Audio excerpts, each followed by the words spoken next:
haga una llamada a Terapia Integral.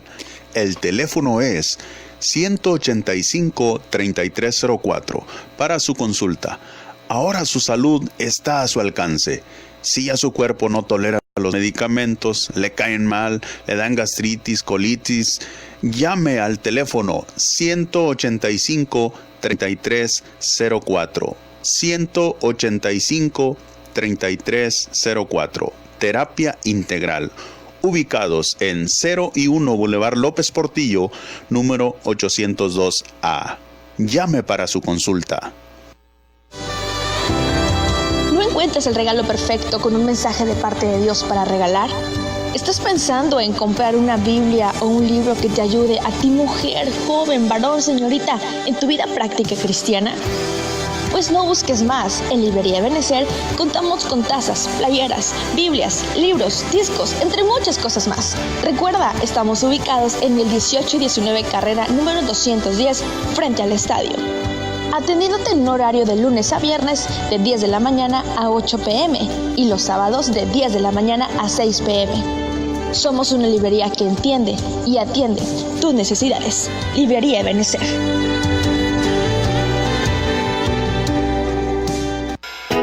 Dificultades para el almacenamiento del agua, problemas con su instalación eléctrica residencial, necesita mantenimiento de su mini split, se moja más el interior de su casa que su techo, le ofrecemos el mejor servicio y materiales para la impermeabilización.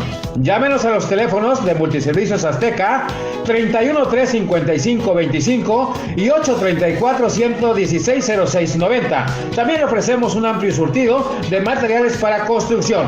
Solo llámenos y se convencerá que le ofrecemos los mejores precios, surtido y calidad. Su satisfacción, nuestra mejor recomendación. Materiales y Multiservicios Azteca.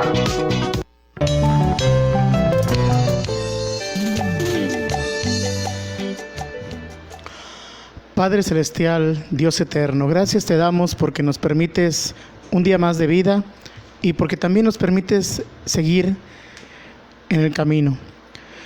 Te pedimos que tu Espíritu Santo sea quien guíe este programa y que todo lo que vayamos a conversar, a dialogar y a compartir durante el transcurso del mismo sea guiado solamente por tu sabiduría.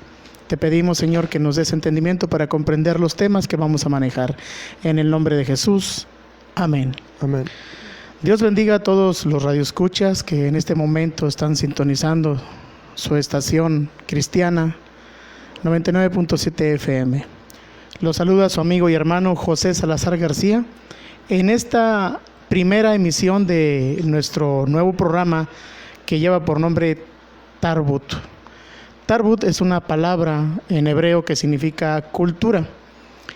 Y tomamos este nombre precisamente porque este programa va a ser enfocado directamente en disipar todas aquellas inquietudes que tenemos conforme a la cultura que aledaña al estudio bíblico nos es legado a través de las enseñanzas que debemos tomar en nuestra vida cristiana. Recordemos que la Biblia es un libro, por lo tanto tenemos que empezar a estudiarlo como se estudia cualquier otro libro. Está escrito en un lenguaje y tiene un contexto gramatical y cultural del cual no podemos estar privados. Y para esto hemos diseñado esta línea de programa en la cual veremos todo desde un enfoque cultural técnico. Tarbut, la ciencia, el arte y la tecnología al servicio de Dios. Es como vamos nosotros a llevar a cabo toda la programación durante las emisiones que el Señor nos permita estar al aire. Y bueno, en cada programa vamos a tener un invitado. En este primer emisión tenemos a una profesora especialista en la materia, pero bueno, ella es la maestra Alejandre y vamos a darle la oportunidad de que ella se presente, nos platique algo de lo que ella hace, de su trayectoria académica y laboral y todo lo que su trabajo envuelve. Maestra. Muchas gracias. Me da mucho gusto saludarlos esta mañana, compartir con ustedes esta primera emisión. Mi nombre es Alma Araceli Alejandre Perales. Soy catedrática de la Universidad Autónoma de Tamaulipas. Actualmente formo parte de la licenciatura en Lingüística Aplicada. Tengo algunos cursos que he impartido, como Morfología y Sintaxis del Español, Semántica y Pragmática del Español, Ortografía y Gramática del Español, así como de Español para extranjeros. Entonces, además de estar en la Universidad Autónoma de Tamaulipas, también trabajo en línea en la Universidad Da Vinci y en la prepa en línea de la Secretaría de Educación. Muchas gracias, maestra. Y bueno, vamos a tenerla a ella durante el transcurso del programa para estarle formulando algunas inquietudes que ella amablemente nos va a ayudar a despejar, para comprender más el mensaje que nos es legado a través de las Sagradas Escrituras. Y bueno, también tenemos a mi compañero y a mi discípulo, que ya algunos que han estado sintonizando el programa de los lunes ya conocen. Él es Mibzar Colín Ríos. Mibzar. Buenos días, aquí nos encontramos listos para escuchar y aprender. Muy bien, Mibzar, gloria a Dios por eso. Pues Mibzar está llevando una línea de crecimiento en el cual todos los radioescuchas están siendo testigos de su aprendizaje, de cómo está llevando la enseñanza y cómo va creciendo, porque precisamente en el programa de lunes estamos llevando esta línea de manejo, ¿verdad? En el programa de que tratamos sobre crecimiento. En el programa de los miércoles vamos a tratar precisamente sobre cultura. Entonces, la cultura, la palabra tarbut, cabe señalar que nosotros estamos, al abrir la Biblia, nos vamos a encontrar con que habla sobre mucha cultura, y en este sentido es precisamente la cultura de un pueblo la que nos sometemos a estudiar, concretamente el pueblo hebreo. Recordemos que históricamente el pueblo hebreo fue diseminado o esparcido por todo el planeta a raíz de que el emperador Tito atacó Jerusalén en el año 70, destruyó el templo y destruyó precisamente también la ciudad, y el pueblo judío fue expandido por todo el mundo.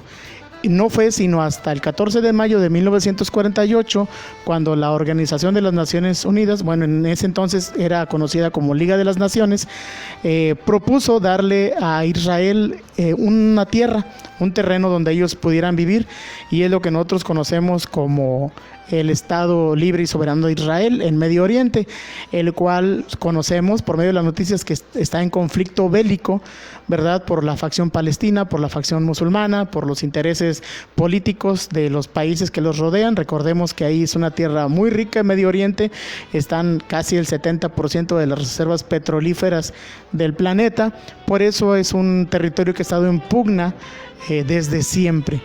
Y si a cuestiones bélicas vamos, analizando la historia del pueblo judío, es un pueblo que ha vivido siempre en guerra. Entonces, desde el año 70 hasta 1948, el pueblo judío, el pueblo hebreo, Israel, no tuvo un territorio donde vivir, sino que estuvo diseminado en todas las naciones. Judíos por todo el planeta han sobrevivido a tragedias, a holocaustos, a desastres sociales, y gloria a Dios, el Señor ha permitido que este pueblo siga en boga hasta nuestros días.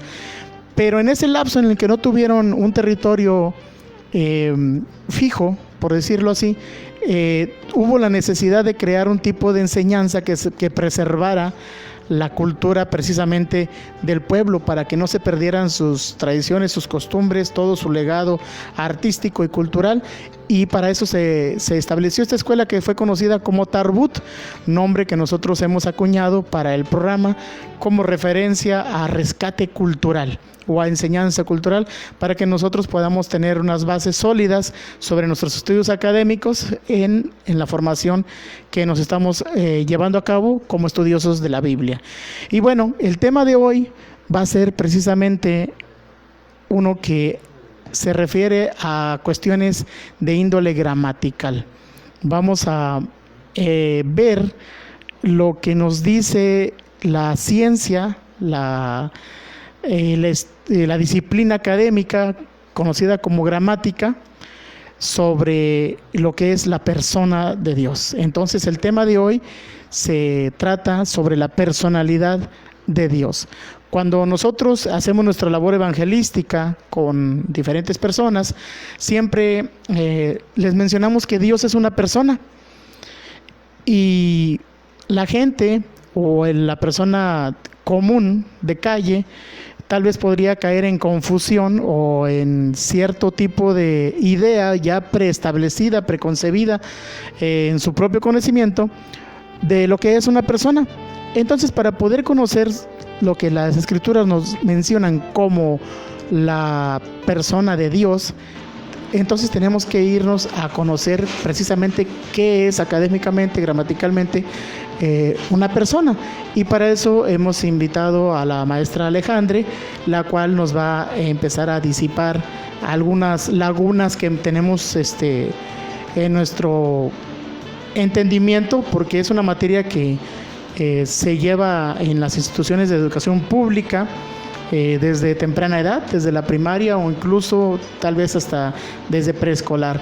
Ya los niños empiezan a conocer las letras, a formar palabras, a reconocer sílabas, frases, relacionarlas con objetos, con hechos, con actos, y es algo que tenemos que tener realmente muy arraigado en nuestro lenguaje, en nuestra forma de discernir o comprender el entorno que nos rodea. Tenemos que saber manejar la gramática, comprender el significado de las palabras y formarnos un concepto fundamentado en el cual podamos tener una base sólida para poder explicárselo al resto de la gente. En este caso hemos escogido el tema de la personalidad de Dios para nuestros primeros programas. Hoy tenemos de invitada a una maestra de gramática, experta en el tema, y va a ser necesario varios programas para poder ver un panorama general sobre este concepto. El próximo miércoles vamos a tener a un licenciado en Derecho que nos va a explicar también lo que son las personas desde un enfoque jurídico legal, social, y vamos a ir desentrañando todo lo que el concepto de persona nos da para poder llegar a comprender realmente a qué se refiere la Biblia con la persona de Dios. Y bueno, queremos entrar en antecedentes. Le voy a ceder algunos minutos a nuestra invitada que nos explique desde el punto de vista gramatical qué es una persona. Muchas gracias. Hablando desde la perspectiva gramatical, que nos explica de qué manera están conformadas las palabras y en función de esto cuál es su significado. Hablamos nosotros de el término nombre como un concepto que puede ser concreto o abstracto. Podemos nosotros llamar a un objeto, por ejemplo, a una mesa, y nosotros podemos visualizarla. Eso quiere decir que estamos ante un nombre de un objeto que es concreto, porque podemos verlo, podemos tocarlo, podemos sentir cómo, de qué material está hecho, qué forma tiene. Y también hay otros términos que hacen alusión a cuestiones que no podemos nosotros ver, pero que sí podemos sentir, como por ejemplo cuando hablamos de Dios, probablemente físicamente no lo vamos a ver, pero sabemos que existe en nuestro corazón, y también por las diferentes acciones y entendimiento que vamos nosotros teniendo. Entonces estamos ante términos que pueden ser tanto concretos como abstractos. Gramaticalmente, la persona se clasifica de acuerdo al género y al número. Esto es importante porque nosotros, de acuerdo a las terminaciones que tienen las palabras, podemos determinar si es, por ejemplo, singular, es decir, hace referencia solo a un objeto, o si es plural, cuando hace referencia a un conjunto, También tenemos en este caso ese es el número, pero también hablamos de género. Cuando hablamos de género, nos fijamos en la terminación que tienen las palabras. Generalmente las que corresponden al femenino terminan en A, mientras que las que corresponden al masculino terminan en O. Esto obviamente también con algunas excepciones. Y esa es una clasificación que nosotros observamos en cuanto a los nombres y a las personas también. Estos términos corresponden a lo que llamamos en español las categorías gramaticales, que estas nos permiten entender el significado de las palabras y cómo también se van formando a lo largo de la historia, y algunas palabras que se van incorporando, otras que también se van modificando a lo largo del tiempo. Muy bien. ¿Qué podríamos entender por la palabra o el concepto de nombre? El nombre hace referencia a la forma en la que nosotros le llamamos a un ser, sea concreto, sea imaginario. También podemos llamarla de otra manera, gramaticalmente, encontramos los pronombres, que estos nos ayudan a sustituir el nombre y que de cierta forma no suene tan repetitivo una misma palabra. Muy bien. La Biblia, la versión que manejamos comúnmente en México en español, es la versión Reina Valera, 1960. En Reina y Valera fueron dos personajes académicos de muy alto estudio en el pasado, y fueron quienes tradujeron al castellano la Biblia. En la Biblia nosotros podemos encontrar que es un lenguaje castellano muy académico.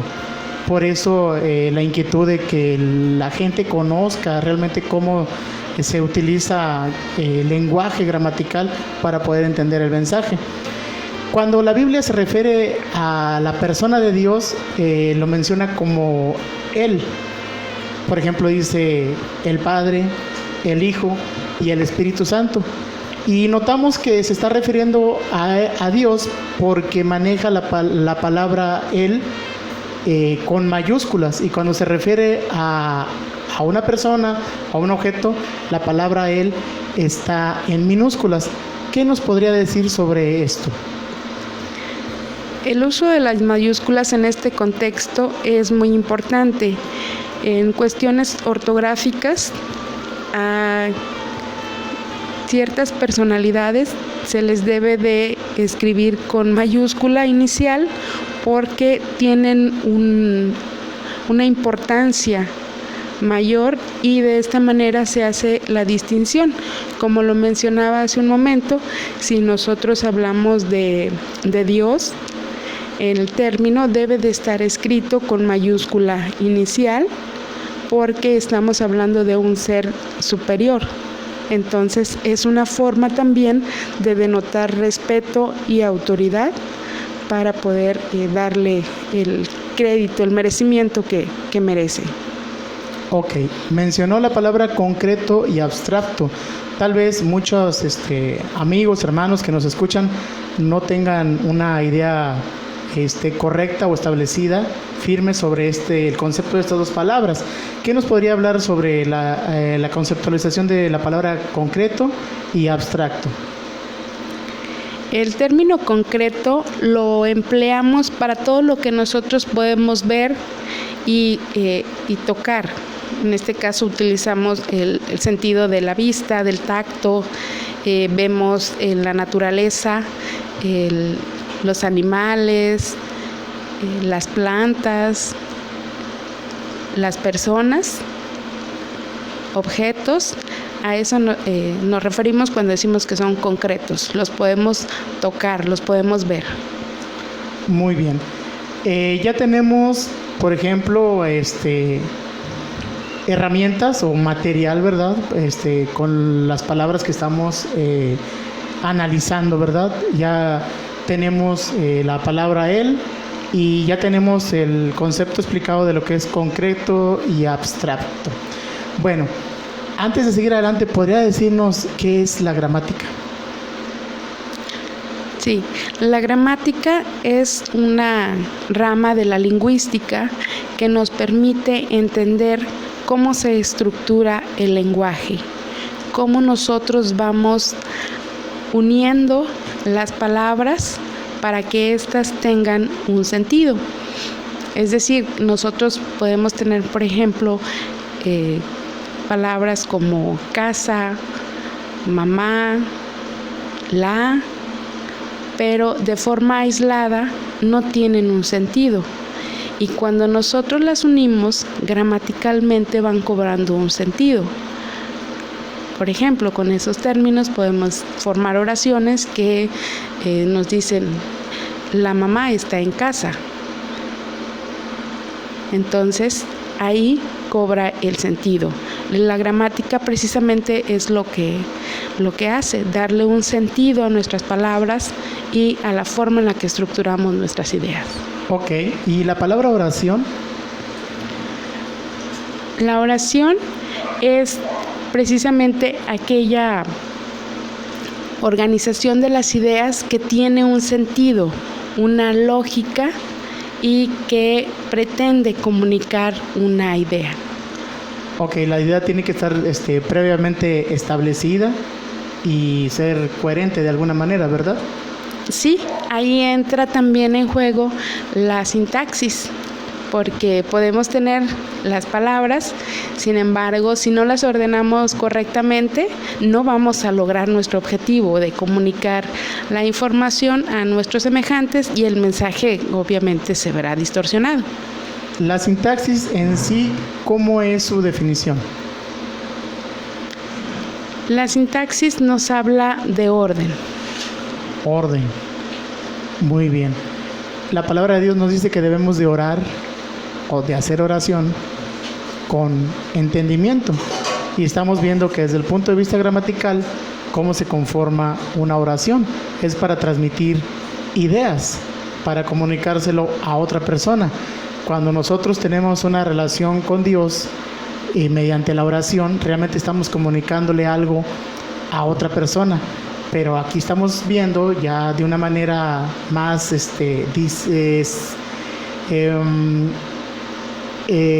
descubierta cómo debe de ser una oración, porque esto empala precisamente con lo que la Biblia nos dice, porque la Biblia nos dice que nuestras oraciones deben de ser con completo entendimiento, deben ser coherentes, debemos de tener precisamente la idea establecida, ser concretos. Y creo que estamos aprendiendo un poquito de algo que hemos manejado mucho y nos está dando una luz. Y sí es cierto, porque tal vez nosotros divagamos o nos extraviamos en las cosas que decimos, en las cosas que manejamos o en las propio entendimiento de las cosas que tenemos ya preconcebidas desde siempre. Esto porque tal vez no hemos tenido la oportunidad de que alguien nos enseñe lo que significa realmente lo que nosotros estamos utilizando para comunicarnos. Entonces caemos en varias erratas que a veces pueden ser utilizados como excusas, ¿verdad? Porque nuestra naturaleza siempre nos dicta defendernos de lo que desconocemos. Hay algo que ha llegado y se convierte hasta en dichos populares y muy usados, ¿verdad? Y no sabemos realmente lo que quiere decir. Por ejemplo, cometemos a veces el error de poner unas palabras por otras. Por ejemplo, yo ahí no quepo. Cuando hablamos de que entrar en un espacio reducido y cambiamos el quepo por el cabo. Y se nos hace muy común usarlo, pero algo que manejamos mucho en lo que es el conocimiento es que utilizamos una frase que dice: es que si yo hubiera, y alguien nos quiere corregir haciendo gala de su conocimiento y nos dice: es que el hubiera no existe. Y bueno, yo traía esta idea desde hace rato, me decía mentalmente yo, le voy a preguntar a la maestra qué nos puede decir sobre esto, ¿verdad? De que cuando la gente nos dice el hubiera no existe, tiene que tener una razón, un fundamento esta frase. ¿Qué nos puede decir sobre esta frase, maestra, del hubiera? Cuando escuchamos esta frase, pensamos, como bien comenta, en algo que no puede suceder. Tenemos aquí un verbo que está conjugado en modo subjuntivo. Este modo indica posibilidad o deseo, pero no nos habla de que ciertamente sea una situación concreta.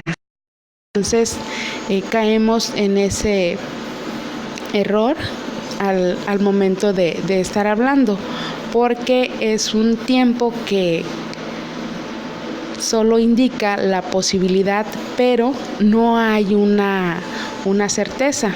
Es muy popular escucharlo en distintos contextos, sin embargo, que le damos no siempre es el correcto. Ok, y gramaticalmente la palabra hubiera existe. Acaba de mencionar algo muy importante, el tiempo. ¿Qué nos puede decir sobre el tiempo o los tiempos, como lo acaba de mencionar? Nuestro español es uno de los idiomas más ricos en cuanto a estructuras gramaticales, en cuanto a conjugaciones, a formas, y en este caso estamos hablando del verbo.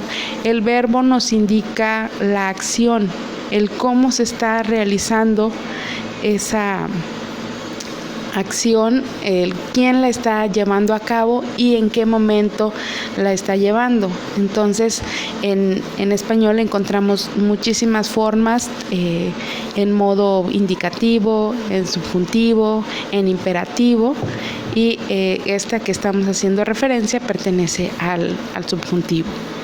Subjuntivo. ¿Qué nos podría explicar sobre indicativo, subjuntivo e imperativo? El indicativo es la forma coloquial en la que hablamos y expresamos nuestras ideas.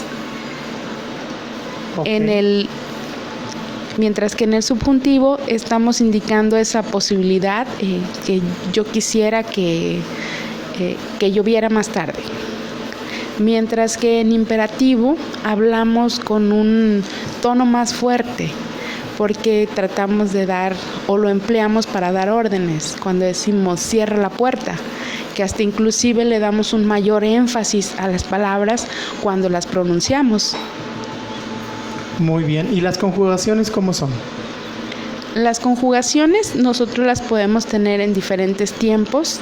Los que conocemos o los que utilizamos con mayor frecuencia son el tiempo presente, el pasado y el futuro. Muy bien. Y esto se aplica a las personas. ¿Qué nos puede decir sobre las personas gramaticales?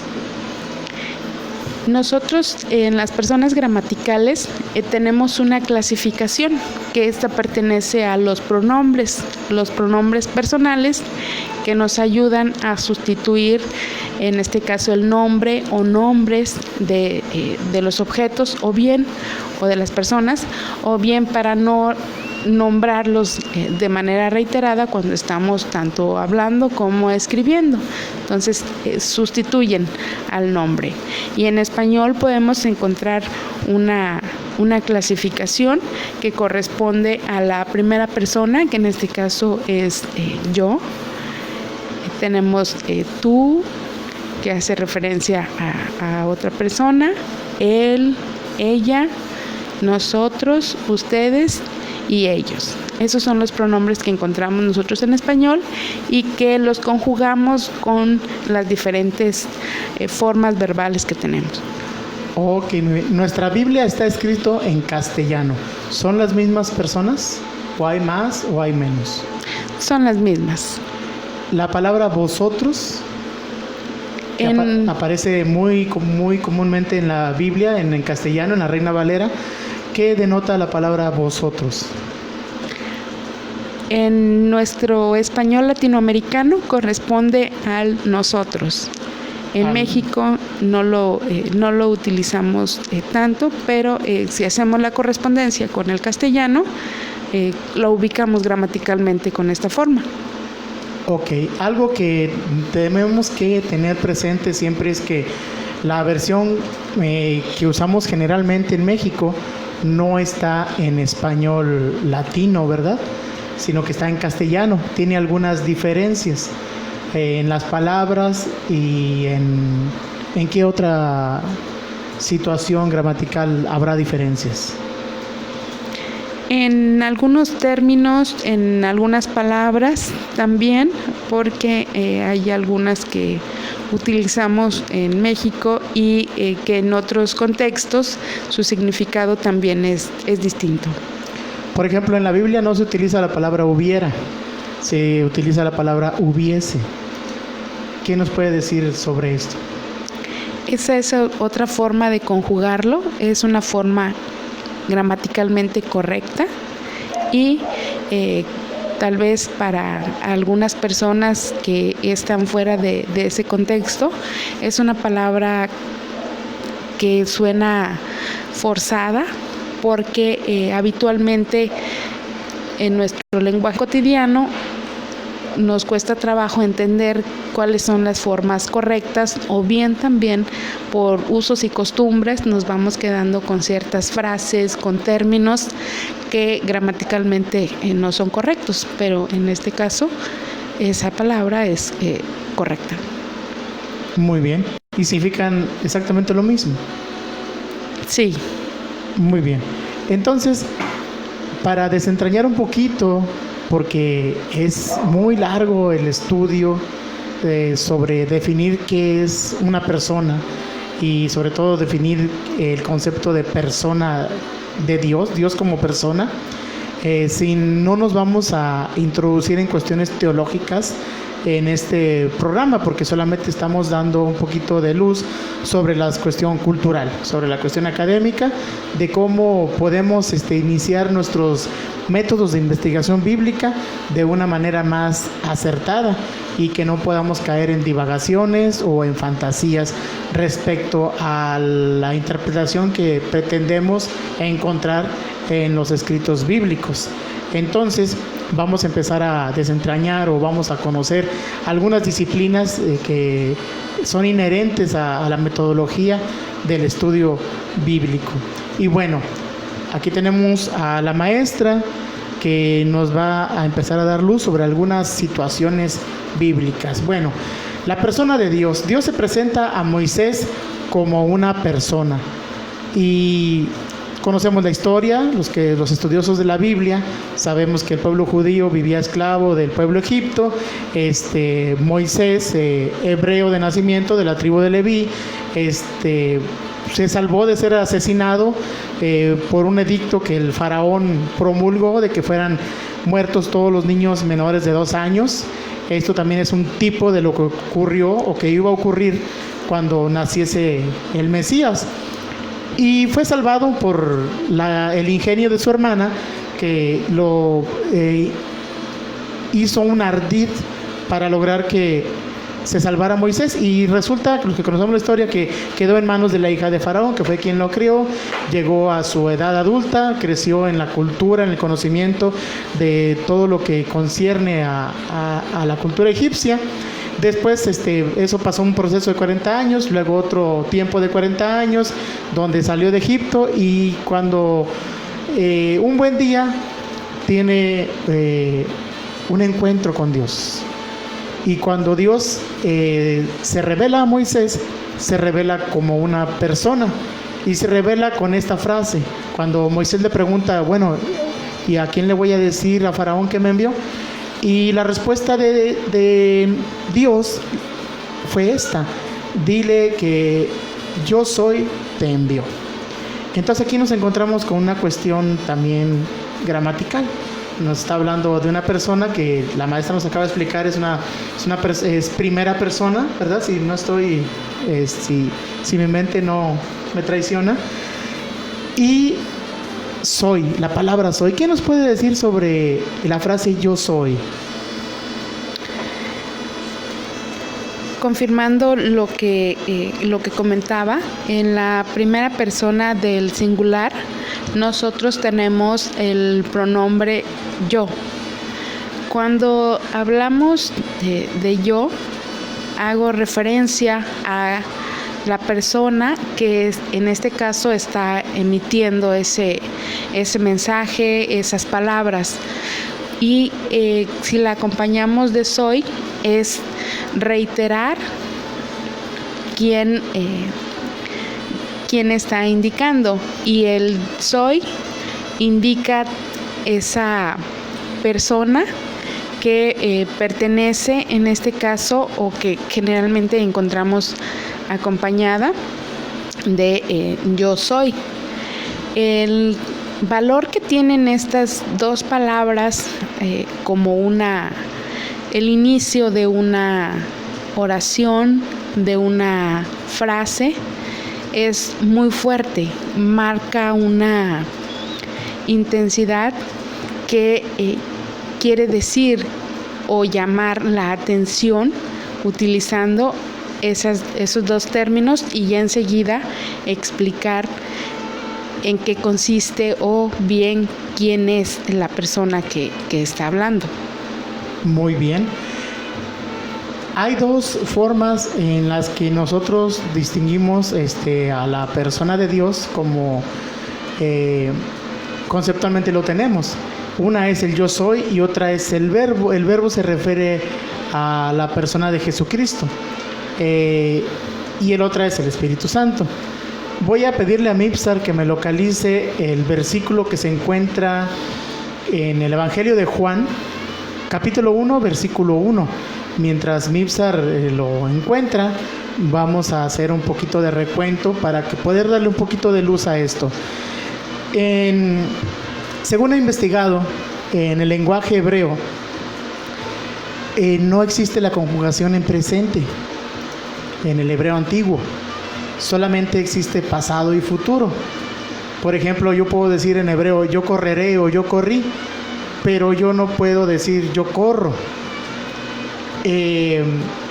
Tampoco está el uso de vocales. Todas las cuestiones fonéticas se dan en consonantes, y más la onomatopeya, que resulta de tratar de fonetizar o pronunciar dos consonantes juntas.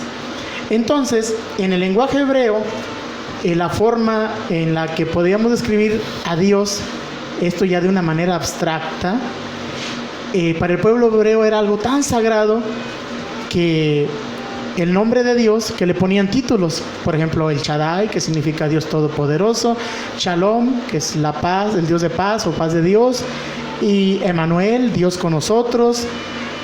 Pero el nombre de Dios realmente no lo conocemos, le otorgaban títulos, y el nombre de Dios ellos le pusieron una cuestión fonética tan respetada que ni ellos mismos lo pronuncian, sino que utilizan los títulos. Y aquí damos con el conocido tetragrama o palabra de 4 consonantes, que se representa con Y, W, H, W. Entonces, era tan sagrado que ni los mismos judíos lo pronunciaban. Incluso en la lengua hebrea es muy difícil de pronunciar estas 4 letras juntas. Da como resultado algo así como, que fonetizado más latino sería Yahvé, y ya castellanizado se puso la palabra Jehová, y ese es el origen de la palabra que nosotros conocemos como que la que le da personalidad a Dios. Pero entonces era algo tan sagrado que incluso respetaron, y su lenguaje no pronunciaba el tiempo presente, porque Dios siempre existe. El Nuevo Testamento nos abre 4 libros, que es el Evangelio de Mateo, de Marcos, de Lucas y de Juan.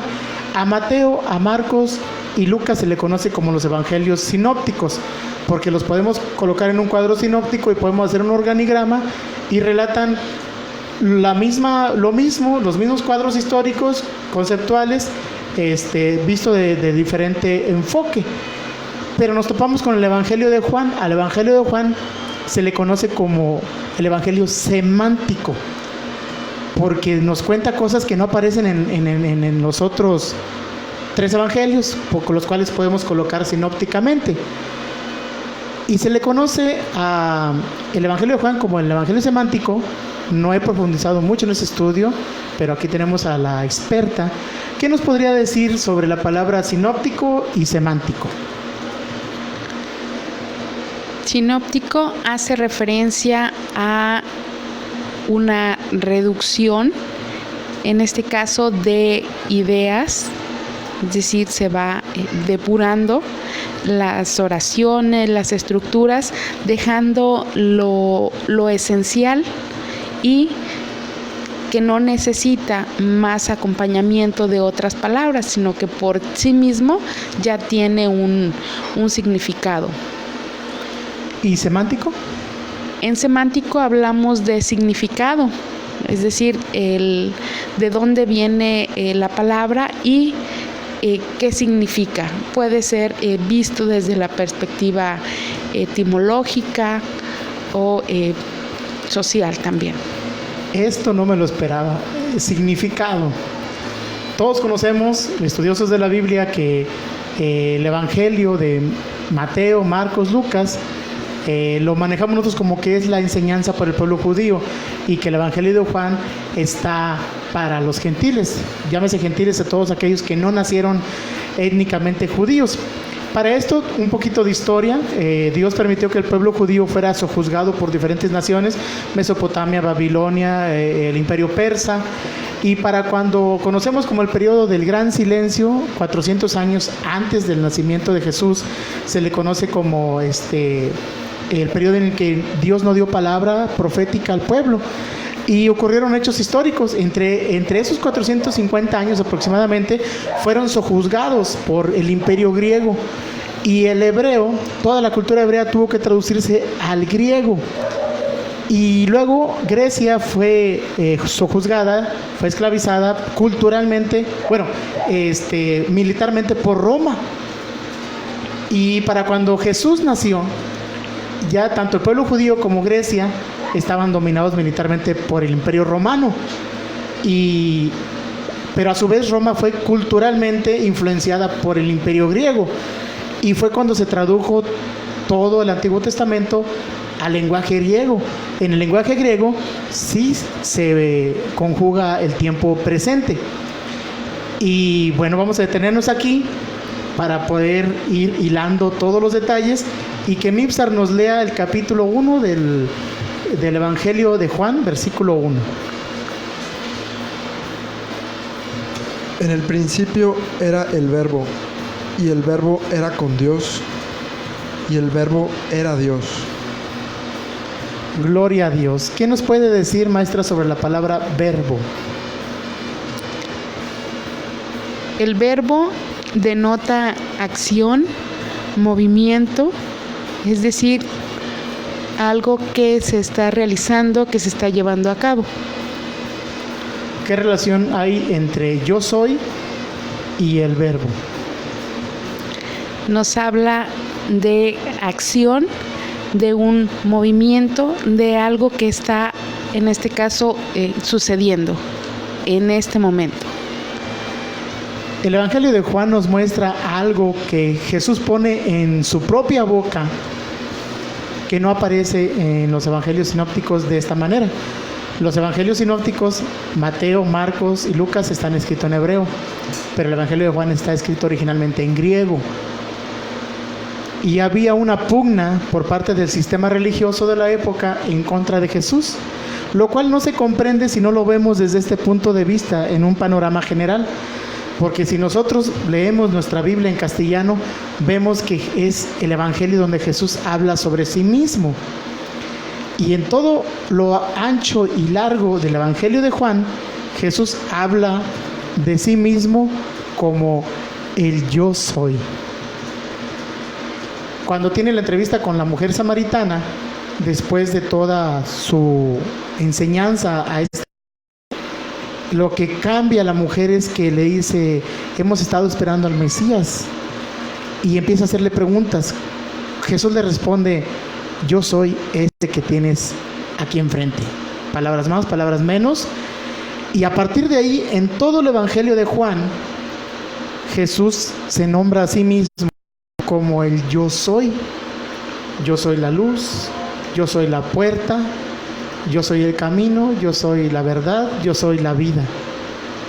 Y tal vez no podamos encajar, si no conocemos realmente gramatical en su forma todo lo que nos habla los evangelios, si no hacemos esta aclaración entre los lenguajes y lo que Jesús nos está diciendo. ¿Por qué odiaban tanto los doctores de la ley a Jesús? Recordemos que en el capítulo 3 del Evangelio de Juan, precisamente, Nicodemo, un doctor de la ley, un experto para su tiempo en muchas disciplinas, acude a Jesús y le dice algo, le dice: rabí. Empezando por esto, lo está reconociendo como maestro. Rabí es.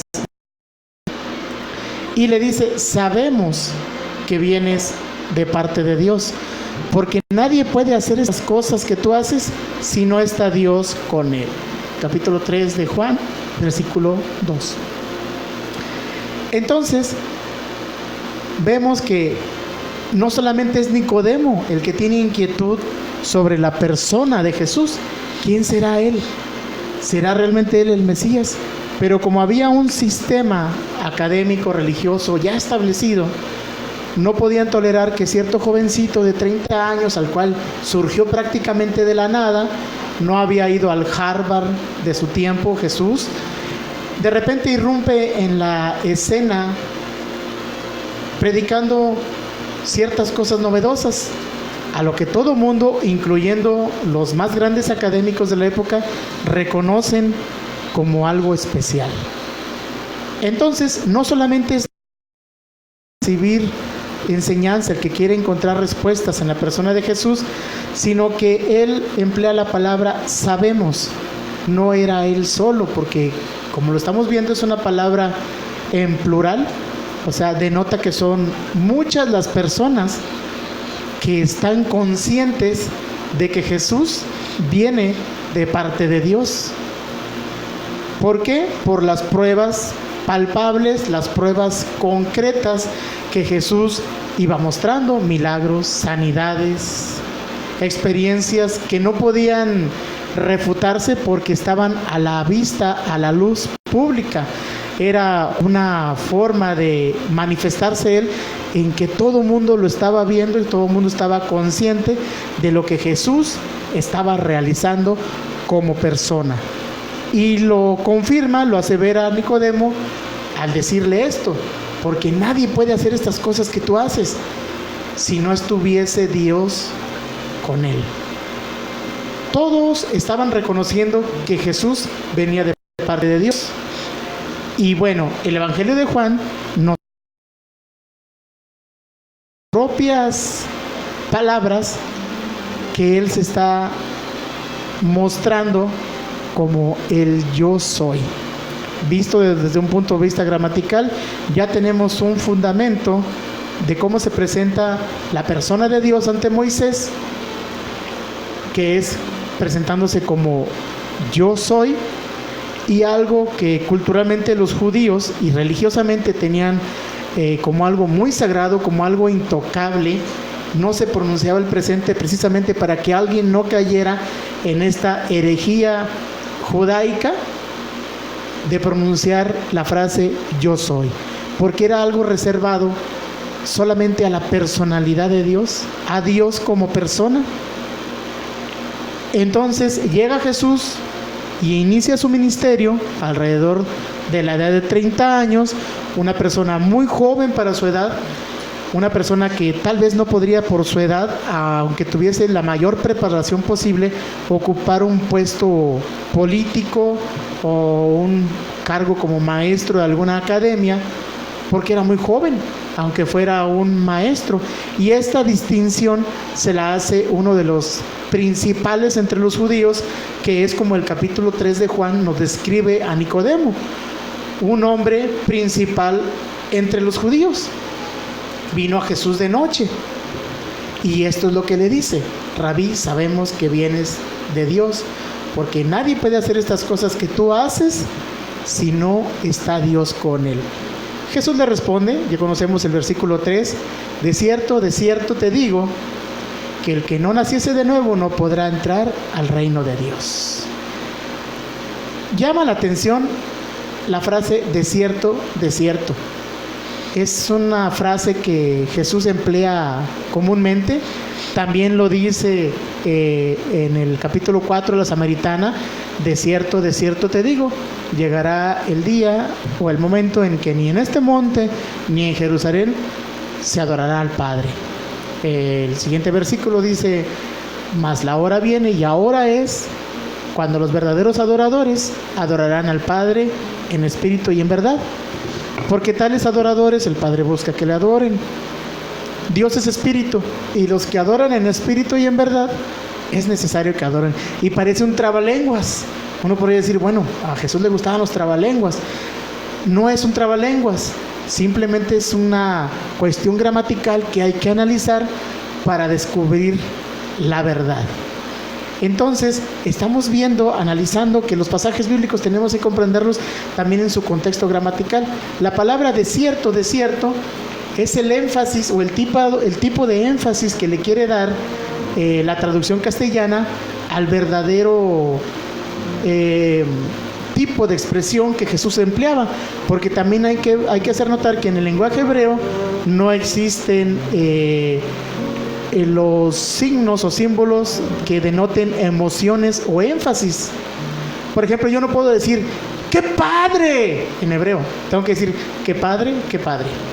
Para que la gente, de hecho, no debería ser ni en español empleado ¡qué padre!, ¿verdad? Porque es un bueno, aquí tenemos al experto, es un modismo, un tecnicismo, un regionalismo. ¿Qué será la frase ¡qué padre! Cuando estamos denotando alguna emoción? Son modismos que hemos adoptado y que reproducimos por usos y costumbres. Ok, Jesucristo, nuestro Señor Jesucristo también hablaba en modismos, y la frase de cierto es un modismo que le está dando un énfasis emocional a lo que está diciendo. Nosotros podemos leerlo así y decir, Jesús estaba muy tranquilo, no, pero tal vez Jesús estaba agitando las manos, estaba elevando su voz, y tal vez él quería hacer eso, pero en el lenguaje hebreo no se hace eso, sino que se repite la frase. ¿Sí es correcto decir se repite la frase? Sí, podemos decir se repite la frase, o bien que se duplica, porque en este caso es lo que hace, y cuando la empleamos de manera consecutiva, lo que hace es reiterar el valor que tiene esa palabra. Ok, muy bien.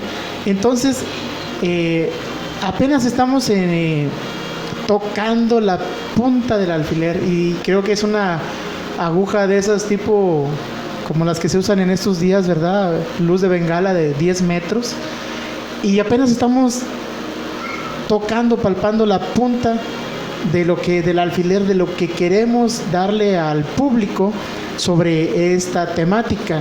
Tal vez por la cuestión del tiempo tengamos que pedirle a la maestra Alejandre que nos acompañe en un programa futuro, ¿verdad?, para seguir con esta temática que es muy interesante, y poder empezar a comprender a qué se refiere nuestro Señor Jesucristo con escudriñar las Escrituras. Bueno, escudriñar, ¿qué nos puede decir sobre la palabra escudriñar?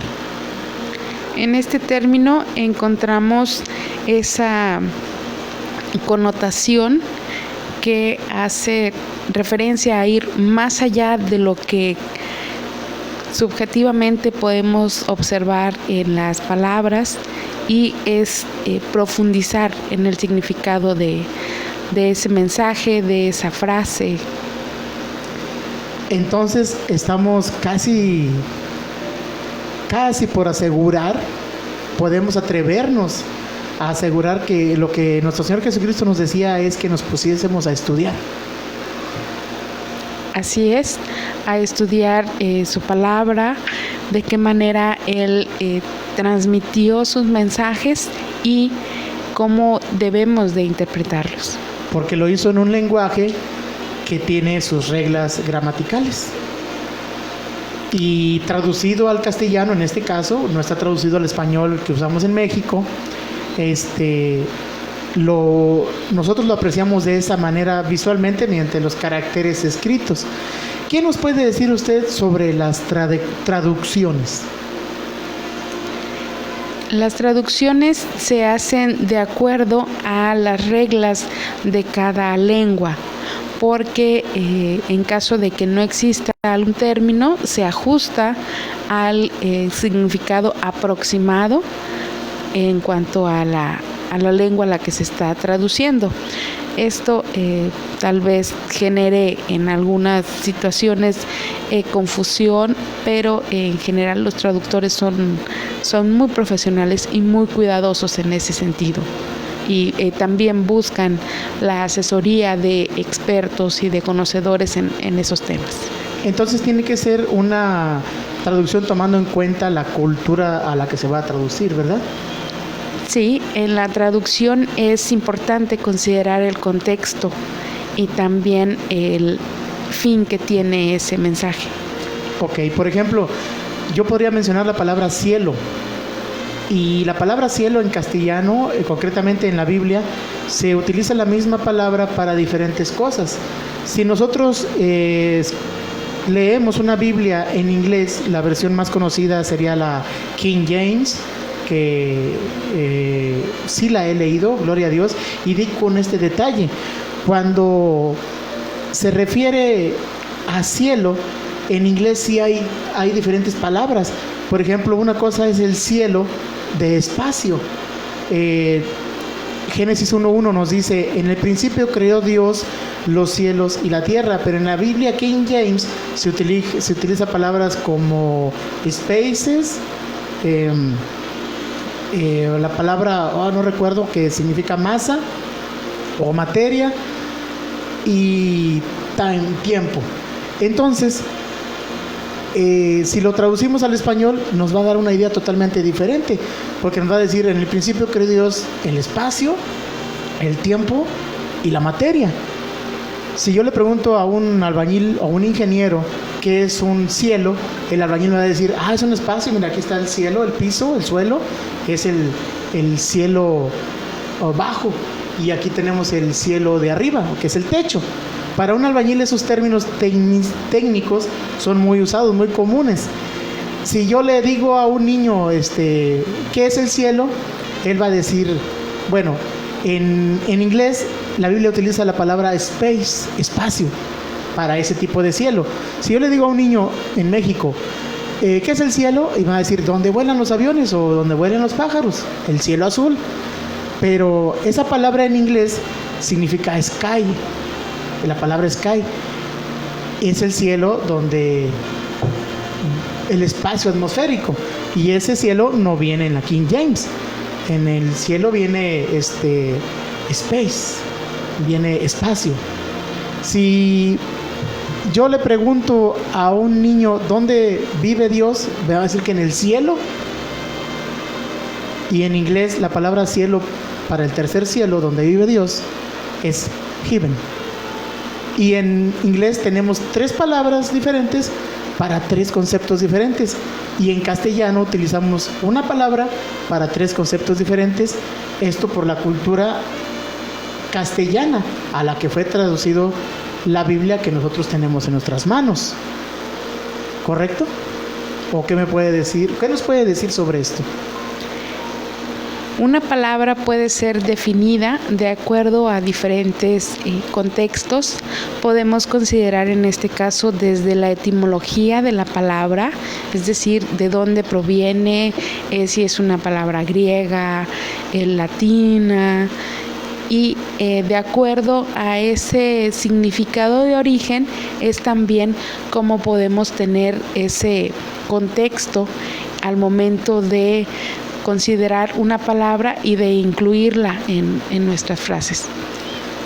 Muy bien, bueno, entonces le estamos dando ya la despedida de este programa y es muy interesante. De hecho, nos quedamos en la punta del alfiler. Vamos a despedirnos agradeciendo también la atención de la maestra Alejandre. Pues nos despedimos también, ya Mipsar no hubo oportunidad de que nos diera sus comentarios, pero vamos a pedirle a la maestra que nos acompañe en un futuro programa para seguir sobre este tema. Vamos a despedirnos en oración y los esperamos el próximo miércoles a las 10:45 y sabemos que esto es muy interesante, esperemos que les haya gustado, esperamos sus comentarios. Padre Celestial, te damos gracias porque nos permitiste esta emisión. Bendice, Señor, todo este trabajo, este ministerio de Radio Fe Cristiana, a sus empleados, Señor, a las personas que los apoyan, y también bendice a todo Radio Escucha, que tu mensaje llegue pleno a la vida de las personas. Nos despedimos en el nombre de Jesús. Amén. Nomás para invitarlos este 13, 14 y 15 de diciembre con los pastores Jaime y Silvia Aguilar en Ciudad Victoria, Tamaulipas, a la campaña evangelística en la iglesia Cristo Vive, sábado 14 a las 6 p.m, domingo 15 a las 11 de la mañana. La calle Itabú 1101, Colonia Vamos, Tamaulipas, quinta etapa, a un costado del complejo de seguridad. Estaré compartiendo de las señales y milagros que Dios ha hecho conmigo, testimonio y algunas conferencias de qué hay atrás de la música, de las caricaturas, de las películas. Dios te bendiga y allá